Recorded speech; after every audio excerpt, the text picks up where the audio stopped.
जय श्रीराम. मराठी नवीन वर्षाच्या खूप खूप शुभेच्छा.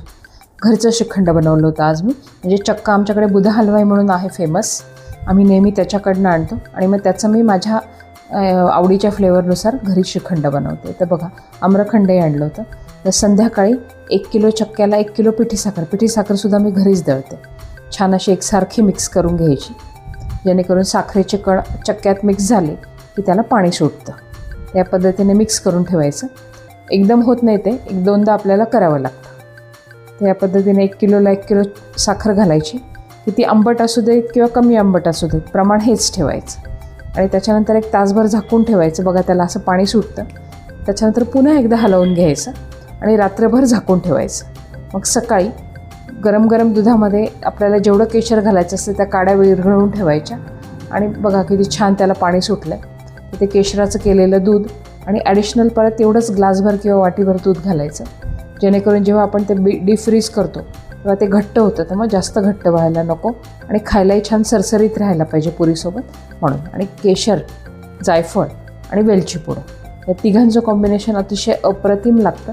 बऱ्या प्रमाणात टाकायचं जरा, आणि त्याच्याने डायजेशनलाही उपयोग होतो. तर या पद्धतीने वेलची पूड आणि जायफळ घालायचं, छान असं मिक्स करायचं आणि पुरण यंत्रामध्ये फिरवून घ्यायचं. तुमच्याकडे जाळी असेल तर त्याच्यावर फिरवा, यंत्र असेल तर त्याच्यावर फिरवा. तर या पद्धतीने पुरण यंत्रात सोपं पण जातं, पटकन पण होतं आणि कितीही कमी श्रीखंड असलं तरी ते पूर्ण खाली गळून जातं, म्हणजे सारखं आपल्याला फिरवावं लागत नाही. या पद्धतीने सगळं श्रीखंड छान एकसारखं फिरवून घेतलं आणि मग काचेच्या बाऊलमध्ये काढायचं. कारण फ्रीजरमध्ये काचेच्या बाऊलमध्ये ठेवलं की त्याचं कुलिंग खूप छान होतं आणि टेक्स्चर पण खूप छान येतं. ड्रायफ्रूट्स कट केले होते ते टाकले, काजू, बदाम आणि पिस्ते, आणि सगळं 3 तासासाठी 3 ते 3.5 तासासाठी डीप फ्रीजमध्ये. पहिलं काम मी दरवेळेस पाडव्याला माझं सगळं आवरलं की श्रीखंड करून फ्रीजमध्ये ठेवते आणि मग बाकीचा स्वयंपाक करते. तर यावेळेसही तसंच केलं, तेव्हाच ते छान होतं आणि तितकं थंड होतं ते. त्या पद्धतीने 3 तास डीप फ्रीज केलं आणि अतिशय सुरेख झालं होतं.